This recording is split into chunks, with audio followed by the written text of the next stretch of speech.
اللہ کے سوا ہم غیروں کو اللہ کے درجہ دے کر سجدے کریں، اس کے نظر و نیازیں کریں، اس کے نام کے بکرے ذبح کریں، مرغے ذبح کریں اور اس کے نام کی نمازیں پڑھیں، کیا اللہ معاف کرے گا؟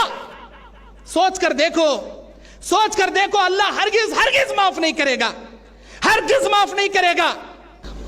آج جتنے بھی عرسوں پر، یہ مزاروں پر جا کر عرس وغیرہ ہوتے ہیں، آپ دیکھتے ہوں گے ڈی جے باجے لگا کر مرد عورتیں ناچتی ہیں وہاں پر، پردے کا تو کوئی لحاظ ہے ہی نہیں، ساتھ میں مل کر ناچتے ہیں قوالیاں، اتنا غلو، اتنے شرک کے الفاظ، اور اس عرس میں بکرے ذبح، پیران کے نام پہ، ولیان کے نام پہ، بابا کے نام پہ، کٹتا بابا کے نام پہ، کھاتا پورا درگاہ کا مجاور انہیں، لے دیتی ملیدہ پلیدہ شکر عود گوڑ شکر جیسا مارکیٹ میں مہنگی ہو رہی ہے، انہیں پیرا انہیں مرشدہ، ابھی 4 کلو ملیدہ لا، 6 کلو گوڑ لا، فلا میٹھا لا، فلا وہ لا، سارا نظر و نیاز بابا کے وہ مرشد کے گھر میں۔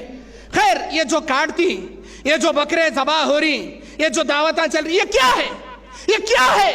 اللہ تعالیٰ اگر ہم سوال کریں قرآن مجید سے، قرآن ہم کو جواب دیتا ہے۔ سورہ مائدہ 3 نمبر آیت، اللہ کہتا ہے حرمت علیکم المیتۃ والدم ولحم الخنزیر، ہم نے مردار کو حرام کر دیا، خون کو حرام، بہنے والے خون کو حرام کر دیا، خنزیر کے گوشت کو حرام کر دیا، اور ہم نے، اللہ تعالیٰ کہتا ہے اللہ تبارک و تعالیٰ بیان کرتا ہے وما ذبح علی النصب، اور ہم نے اس جانور کو بھی حرام کر دیا جو کسی آستانے پر ذبح ہوتا ہے، کسی درگاہوں پہ ذبح ہوتا ہے۔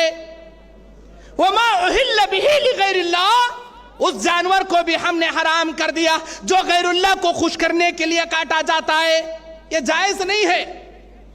اللہ کے نبی نے بیان فرمایا من ذبح لغیر اللہ فقد اشرک، جس نے غیر اللہ کے نام پر جانور ذبح کیا اس نے شرک کیا۔ اب 11ویں میں دیکھو عبد القادر جیلانی کے نام کا بکرا، 11ویں کے میں نے ربیع الاخر میں عبد القادر جیلانی رحمت اللہ علیہ کے نام کا بکرا، کیا عبد القادر جیلانی نے کہا کہیں؟ وہ تو ایک امتی تھے، ایک نیک آدمی تھے، پیرانے پیر کا لقب ان کو دے دیا گیا، غوث اعظم کا لقب ان کو دے دیا گیا۔ غوث اعظم تو اللہ ہے جی، سب سے بڑا مددگار اللہ ہے۔ دستگیر کا لقب دیا گیا، دستگیر تو اللہ ہے۔ مشکل کشا کا لقب دیا گیا، مشکل کشا تو اللہ ہے۔ سارے وہ الفاظ جو اللہ کے لیے ہونا چاہیے عبد القادر جیلانی کو دے دیے گئے۔ ارے ہمارے نبی کے نام کا کوئی بکرا نہیں کاٹ سکتے، صحابہ کے نام کا کوئی عرس نہیں منا سکتے، عشرہ مبشرہ کے نام پر کوئی بکرا، کوئی اونٹ ذبح نہیں کر سکتے، عبد القادر جیلانی کے نام سے کیسا جی 11ویں جائز ہوتی؟ انہوں تونڈے جی، انہوں خالی ہمارے خلاف اس دیکھو بولنے کا، ارے ہمیں کئی کو خلاف بولیں گے بھائی، جو بھی ہے قرآن حدیث سے ہم بول رہے ہیں، آپ دلیل تو بتاؤ۔ عبد القادر جیلانی کے 11ویں کرنے سے کیا اللہ جنت دے گا؟ کہ عبد القادر جیلانی نے کہیں کہا؟ ہمارے نبی صلی اللہ علیہ وسلم کے پاس صحابہ اکرام میں حضرت ثابت بن ضحاک کہتے ہیں، ثابت بن قیس رضی اللہ تعالیٰ عنہ کہتے ہیں اے اللہ کے نبی، میں حیرہ نامی مقام سے آ رہا ہوں، وہاں پر میں نے دیکھا لوگ اپنے بادشاہ کا سجدہ کر رہے ہیں، اے اللہ کے نبی، سجدے کے حقدار تو آپ ہیں، وہ تو ایک ملک کا بادشاہ ہے، آپ ساری کائنات کے پیغمبر ہیں، ہم آپ کا سجدہ کرنا چاہتے ہیں۔ نبی نے فرمایا خبردار، لا تفعلوا هكذا، ایسا ہرگز مت کرنا۔ میری زندگی میں میرا سجدہ کرنا تو دور کی بات، میرے مرنے کے بعد میری خبر کا بھی سجدہ مت کرنا۔ کس نے کہا؟ ہمارے نبی نے کہا یہ بات، میرے مرنے کے بعد میری خبر کا بھی سجدہ مت کرنا۔